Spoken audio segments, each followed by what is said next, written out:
Assalamualaikum warahmatullahi wabarakatuh. Selamat pagi, salam sejahtera untuk kita semua.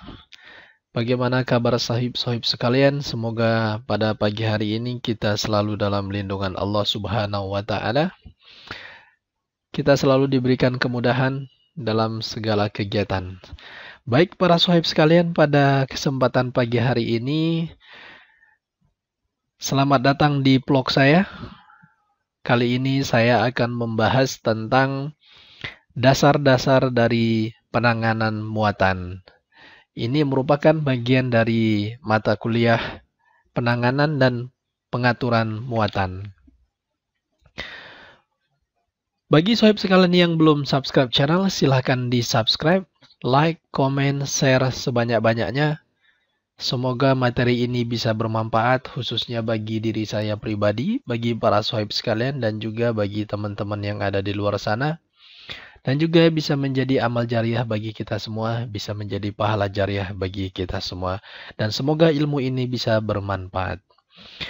Para sohib sekalian, transportasi barang dengan moda angkutan laut kurang lebih 90% mendominasi dunia pengangkutan dari tahun ke tahun. Itu dia mengalami kenaikan serta bagi perusahaan angkut, persaingan bisnis ini semakin ketat. Industri kapal berkembang, sejalan dengan itu kesadaran manusia terhadap lingkungan juga semakin tinggi. Dikutip dari buku Shipping 2005, itu karangan dari Kapten R.P. Suyono, menuliskan bahwa suatu pelayanan angkutan muatan dapat dikatakan baik menurut kriteria pelanggan jika barang yang diangkut tidak mengalami kerusakan, kurang maupun hilang.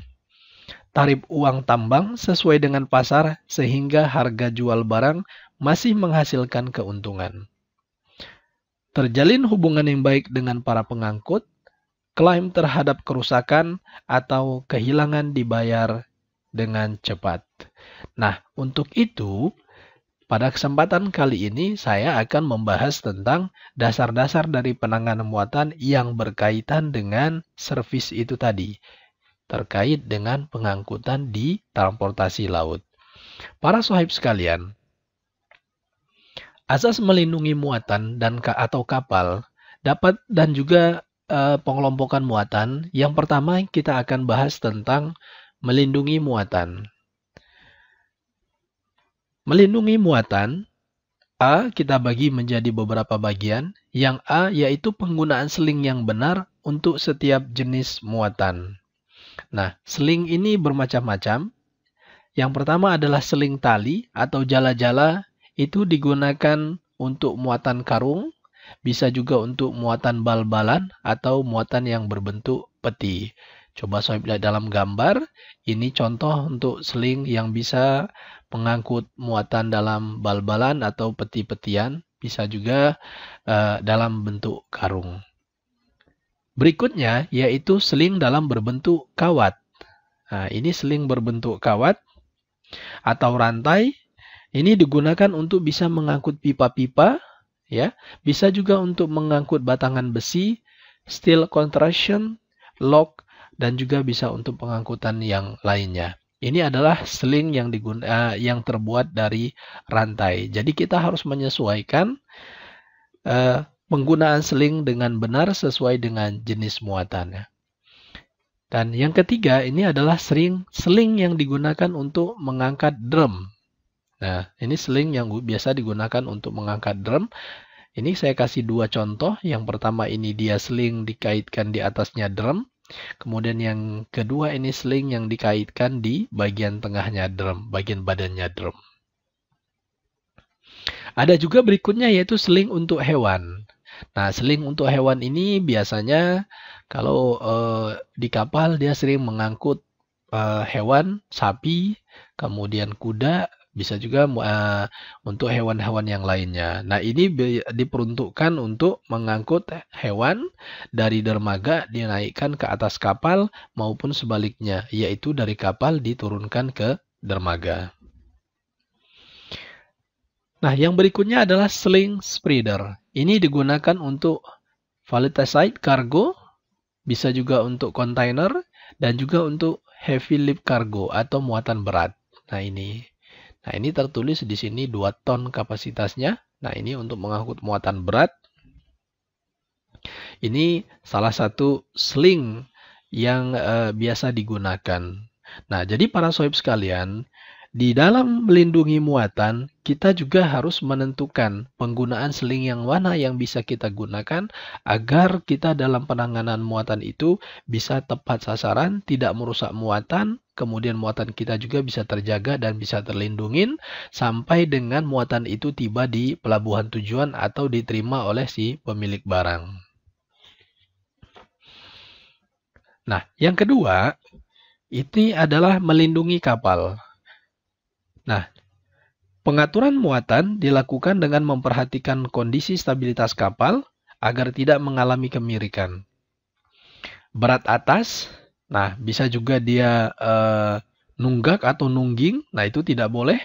Kemudian untuk peralatan bongkar muat harus disesuaikan antara berat muatan dengan daya angkut batang pemuat atau kren. Nah, ini saya kasih contoh, ini ada gambar kren.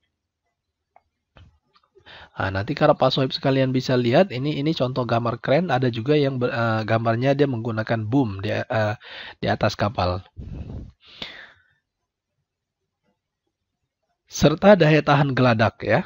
Nah, ini juga perlu dipertimbangkan adalah selain batang pemuat atau kren, yang perlu dipertimbangkan adalah daya tahan geladak. Kemudian, di dalam kren ini kita juga perlu mempertimbangkan yang namanya Safety Working Load atau SWL. Di mana SWL ini adalah keamanan muatan, ya. Nah, ini keamanan muatan dan dia sudah ditetapkan oleh Biro Klasifikasi yang mengawasi pembuatan dan perawatan kapal melalui proof test dengan beban yang ditambah 10% sampai dengan 20%. Nah, ini dia. Jadi pada saat kita menggunakan kren ini atau boom nanti ditemui di atas kapal atau kren nanti juga ditemui di dermaga, kita harus concern ke sini. Ini safety working load. Nah, kalau contoh yang keren ini dia maksimal 5 ton dia bisa digunakan untuk mengangkut muatan. Nah, ini perlu kita pertimbangkan, jangan sampai nanti kita mengangkut muatan yang melebihi dari kapasitas kren sehingga kapal kita tidak terlindungin atau kapal kita mengalami kerusakan. Masih berkaitan dengan melindungi kapal, persyaratan panjang batang pemuat dan tali pemuat. Yang pertama, ini adalah panjang batang pemuat atau disebut dengan derrick boom. Jadi, pada derrick boom ini, pada sudut elevasi 30%, batang pemuat harus dapat keluar lambung kapal sejauh 2,5 meter. Nah, ini ada di data orange ini selalu tertera di dalam gambar cetak biru general arrangement kapal yang biasanya berskala 1:100. Nah, ini kita akan jelaskan di gambar. Coba kita lihat gambar. Nah, ini gambar ini dia di kapal ini di laut ya. Saya ilustrasikan kapal ini di laut. Kemudian ini dermaga. Kemudian ini adalah tiangnya ya. Ini adalah batang pemuat tegak. Kemudian ini kita ilustrasikan ini adalah batang pemuat ya. Ini batang pemuat. Ini sudut elevasinya 30% ya. Ini 30%. Kemudian pada saat batang pemuat harus dapat keluar lambung kapal sejauh 2,5 meter ya. Nah, ini tadi. Pada sudut elevasi 30 derajat, batang pemuat harus dapat keluar lambung kapal sejauh 2,5 meter. Data outrage ini selalu tertera di dalam gambar cetak biru general arrangement kapal yang biasanya berskala 1:100. Jadi ini suatu persyaratan pada saat batang pemuat ini turun dengan sudut 30 derajat, jarak antara keluar dari lambungnya itu sebesar 2,5 meter. Nah, ini ilustrasinya ya untuk panjang batang pemuat atau dalam bahasa Inggris dikenal dengan derrick boom. Nah, Yang kedua yaitu panjang tali memuat atau dikenal dengan cargo runner. Nah, ini dia persyaratannya, persyaratan-persyaratan dari batang pemuat. Yang kedua berkaitan dengan panjang tali memuat atau cargo runner. Para sohib sekalian, dalam keadaan batang pemuat tegak, dalam keadaan batang pemuat tegak, ganco atau hook, nah ini dia, nah ini ganco atau hook harus dapat mencapai titik terbawah, ya, atau titik terdalam dari palka. Nah ini dia. Sementara ya di samping itu, di samping ganconya turun ke dalam palka, sementara ya masih bisa tersisa sekitar 4-5 meter ini di runner ya. Sisa cargo runner ini atau cargo runner ya, tali muatan ini atau sebut dengan cargo runner. Ini masih ada 4-5 meter gulungan cargo runner di dalam winch atau di dalam drum. Nah, ini persyaratan untuk panjang tali memuat atau cargo runner yang ada di atas kapal. Jadi kalaupun misalnya ganco ini turun sampai dengan dasar palka atau titik terendah dari dalam palka ini talinya ini ya, ini talinya ini masih ada sisa di dalam winch atau di dalam drum. Nah, itu dia berkaitan dengan persyaratan-persyaratan batang pemuat. Di samping itu, yang ketiga adalah pengelompokan muatan. Nah, para sohib sekalian, kita harus tahu muatan-muatan ini jenis-jenisnya ataupun sifat-sifatnya, sehingga nanti jangan sampai muatan ini bercampur satu dengan yang lainnya. Apalagi kalau misalnya muatan-muatan itu mengandung bau-bauan. Di samping itu, di satu sisi ada muatan yang tidak boleh terkena bau-bauan. Gitu. Itu sangat bahaya sekali dan tentunya sangat merugikan dari pemilik muatan. Yang pertama dikenal dengan muatan sejenis. Maaf, ini kurang S ya, sejenis atau homogen kargo. Nah, apa itu homogen kargo? Muatan ini dapat berupa cairan, bak liquid kargo, bisa juga minyak bumi, minyak kelapa sawit, atau muatan kering, atau dikenal dengan dry bulk cargo, seperti batu bara dan kopra. Nah, ini untuk kategori muatan sejenis atau homogen kargo. Nah, yang kedua yaitu muatan campuran, atau disebut dengan heterogen kargo. Ya, heterogen kargo ini yaitu muatan ini dimuat dalam jenis dan pembungkus yang beraneka ragam. Contohnya peti, drum, kaleng, besi beton, karung, ya, dalam dan juga lain-lain ya. Bisa untuk dikategorikan sebagai muatan campuran atau heterogen kargo. Nah, yang ketiga yaitu muatan yang didinginkan. Nah, ini muatan yang didinginkan. Muatan ini tentunya membutuhkan suhu dingin untuk pengawetan dan dibagi dalam beberapa kategori, yaitu frozen dan juga chilled serta air cooled. Nah, ini untuk muatan yang didinginkan. Yang keempat yaitu muatan hewan hidup atau livestock. Nah, ini dia untuk muatan hewan hidup atau livestock ini biasanya untuk mengangkut ternak, ya, mengangkut ternak ataupun mengangkut hewan yang untuk diekspor, untuk dikonsumsi. Dia diangkat dengan menggunakan kapal hewan atau tempat secara khusus. Nah, tapi ini pembagian jenis muatannya. Kemudian berikutnya yaitu muatan unitized cargo, yaitu muatan dengan pembungkus aslinya. Ya, dia disusun menjadi satu dalam pengiriman, misalnya barang dalam palet, peti kemas, ya. Kemudian atau juga istilahnya CKD ya. CKD itu complete knot down. Ya, itu masuk dalam kategori muatan unit atau unitized cargo. Nah, itu yang berkaitan dengan pengelompokan muatan. Jadi pembagiannya tergantung dengan jenis muatannya. Nah, ini bisa kita kategorikan sesuai dengan sifatnya, maka dibagi menjadi 5 bagian. Yang berikutnya yaitu muatan umum yang mempunyai sifat khusus. Nah, karena dia sifatnya khusus, tentu juga nantinya dia perlu penanganan secara khusus. Yang masuk dalam kategori penanganan ataupun muatan yang sifatnya khusus, ini contohnya adalah semen. Ya, dia dimuat dalam sak, kemudian semen ini juga dia berdebu, maka dijaga dia harus tetap kering. Jangan sampai misalnya kapal kita mengangkut semen, terkena dengan air hujan, atau terkena dengan percikan air laut dari luar kapal, maka secara otomatis semennya pasti akan membeku, ya, sebelum sampai di tujuan. Contoh berikutnya itu batu bara. Nah, kenapa dia memerlukan penanganan khusus? Karena muatan ini mempunyai risiko. Nah, apa risiko dari batu bara? Yang pertama adalah dia menangas.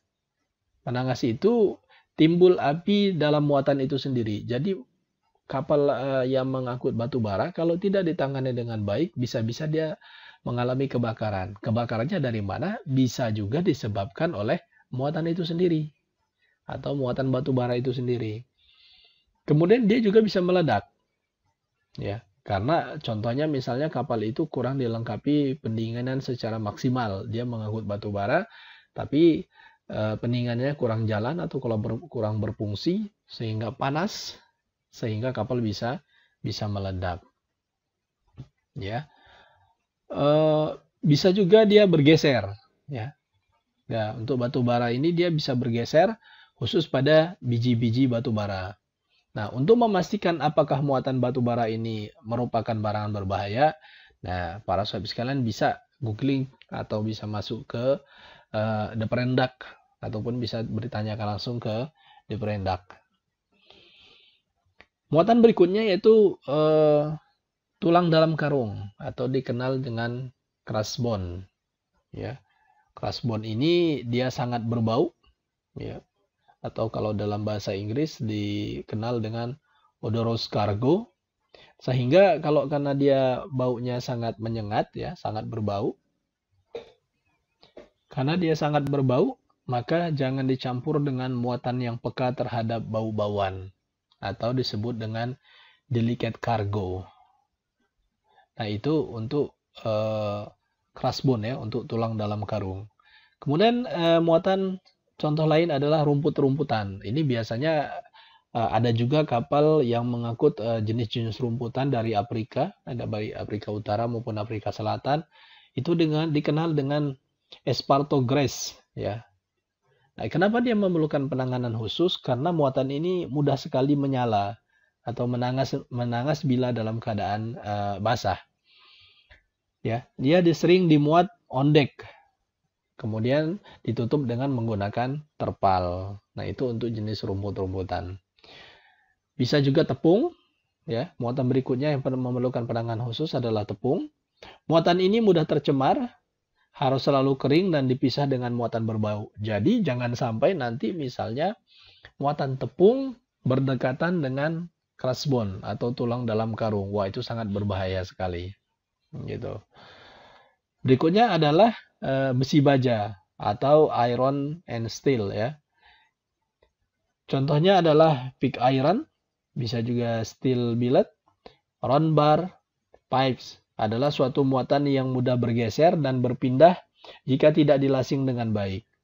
Harus diperhatikan pengaruh magnetisme besi muatan terhadap kompas magnet kapal, karena nanti bisa berpengaruh terhadap penunjukan kompas magnet kapal. Yang berikutnya beras, ya, contoh lainnya adalah beras. Dan muatan ini banyak mengandung air dan dapat berkeringat. Nah, kalau misalnya dimasukkan ke dalam palkanya tertutup rapat, kemudian tidak ada peranginan, nah maka berasnya bisa cepat rusak. Biasanya dia diberi bilah-bilah kayu berongga sebagai ventilasi. Untuk damage digunakan papan dan tikar yang cukup. Jadi jangan sampai karung-karung beras ini langsung diletakkan bersentuhan langsung dengan lantai dari palka. Itu karena apa? Karena lantai palka sifatnya dingin, ya. Begitu langsung terkena beras, maka berasnya bisa langsung rusak.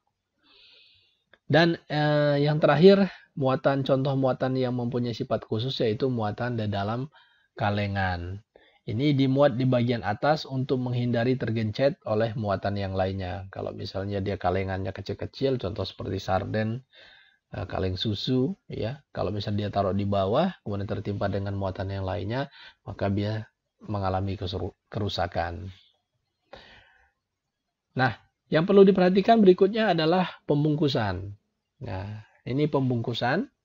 Harus dipertimbangkan sifat dan jenis barang, volume, berat, jumlah bungkusan, cara mengangkut, dan juga tujuan terakhirnya di mana. Kita harus pertimbangkan lamanya pelayaran atau lamanya muatan itu berada di atas kapal.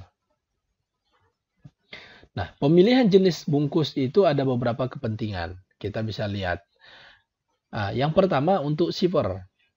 Dia sebagai perlindungan, bisa juga sebagai keaslian dan penampilan dalam ekspor. Kemudian uang tambang yang serendah mungkin. Nah, ini keuntungan untuk shipper ya. Tapi untuk karir, dia berfungsi sebagai pelindung dari kehilangan, kemudian pencurian, kerusakan, serta optimalisasi daya muat kapal. Nah, ini terkait dengan pembungkusan. Harus benar-benar diperhatikan karena ini saling memiliki kepentingan. Antara shipper dia punya kepentingan, antara carrier juga dia punya kepentingan. Kemudian di dalam pembungkusan ini ya, di dalam pembungkusan ini kita juga menggunakan palet. Nah, ini kita juga menggunakan palet. Palet itu terdiri dari beberapa jenis. Ini beberapa jenis palet. Ada juga jenis trapdoor palet, ada shipping palet, warehouse palet, dan factory palet dengan ukuran ISO 100 cm dikali 80 cm. Ada juga yang berukuran 120 cm dikali 100 cm. Ada juga yang berukuran 120 cm dikali 160 cm. Ada juga 120 cm dikali 180 cm. Ini ukuran-ukuran palet yang dikutip dari ISO ya, sesuai standar ISO. Nah, ini contohnya ya. Ini contohnya two-way palet. Nah, ini contoh untuk two-way. Kenapa dia two-way? Karena hanya dua sisi ini yang bisa diangkut oleh forklift ya. Nah, ini saya koreksi ini ya. Kalau two-way hanya dua sisi ini. Mohon maaf, ini untuk four-way palet ya. Yang di bawah ini keterangan untuk four-way palet. Nah, ini dia untuk four-way palet. Nah, ini four-way palet. Jadi kalau four-way palet ini dari semua sisi ini bisa diangkat oleh forklift. Nah, 4 sisi ini dia berfungsi. 1, 2, 3, 4. Nah, forklift dari masuk sebelah kanan bisa, dari depan sini juga bisa, masuk dari belakang bisa, nah, dari sisi sebelah sini juga bisa. Ini untuk four-way palet. Nah, sebaiknya sesudah semua barang ditempatkan di atas palet, kemudian lalu diikat atau di strapping dengan kencang agar tidak mudah bergerak. Nah, perlu juga diperhatikan dalam pengangkutan sering terjadi gerakan-gerakan kendaraan ya. Sering terjadi gerakan-gerakan kendaraan yang menyebabkan muatan bergerak dan berisiko rusaknya pembungkus. Nah, misalnya ada mobil truk, kemudian lasingannya tidak sempurna, dia mendekati tikungan, muatan yang ada di truk itu bisa terjatuh. Ataupun misalnya di atas kapal tidak dilasing dengan sempurna, kontainer ya bisa juga terjatuh ke laut, ataupun kontainernya terbuka di dalam dek. Kemudian kapalnya mengalami olengan ya. Kemudian ada hantaman atau gangguan dari luar. Nah, itu bisa menyebabkan terjadinya kerusakan muatan, bahkan sampai kehilangan barang. Kalau misalnya barang hilang atau barangnya mengalami kerusakan di tempat tujuan, maka itu nanti pasti ada klaim dari pemilik barang. Dan itu sama-sama nanti dirugikan.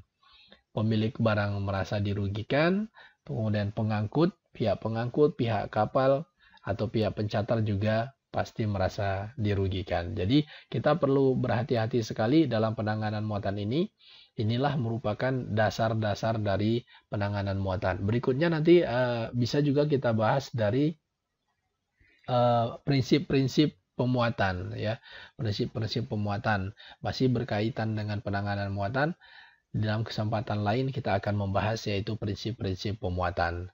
Baik para sahib sekalian, kira-kira itu pembahasan kita pada pagi hari ini terkait dengan pengelompokan muatan, kemudian melindungi kapal, kemudian melindungi muatan, yang semuanya itu merupakan bagian dari dasar-dasar penanganan muatan. Ya, dasar-dasar penanganan muatan yaitu azas melindungi muatan kapal dan pengelompokan muatan dan lain-lain. Kalau sahib sekalian ada pertanyaan, silakan tulis di kolom komentar. Kemudian komen, share sebanyak-banyaknya. Semoga informasi ini, semoga materi ini bisa bermanfaat bagi kita semua. Bagi para sahib sekalian yang belum subscribe, silakan di subscribe channelnya, di share, like, komen sebanyak-banyaknya. Silakan. Sebuah quote saya kutip, kehidupan adalah sebuah kesempatan yang dihadirkan begitu istimewa di depan kita. Di antara dua titik lahir dan mati itu, terbentang kesempatan bagi setiap insan untuk mengukir manfaat di dalamnya. Jadi saya berharap semoga materi ini juga bisa bermanfaat bagi kita semua dan juga bisa menjadi pahala jariah bagi kita semua ataupun kutipan-kutipan dari beberapa narasumber lainnya. Akhir kata, wabillahi taufiq wal hidayah. Wassalamualaikum warahmatullahi wabarakatuh. Sampai jumpa di materi selanjutnya. Bye-bye.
83 containers have already gone overboard. It looks like this one's next, and there are dozens more at risk of falling into the sea. Utes, scooters, fridges and nappies are just some of the contents believed to be inside the containers that toppled into the ocean off Port Stephens yesterday.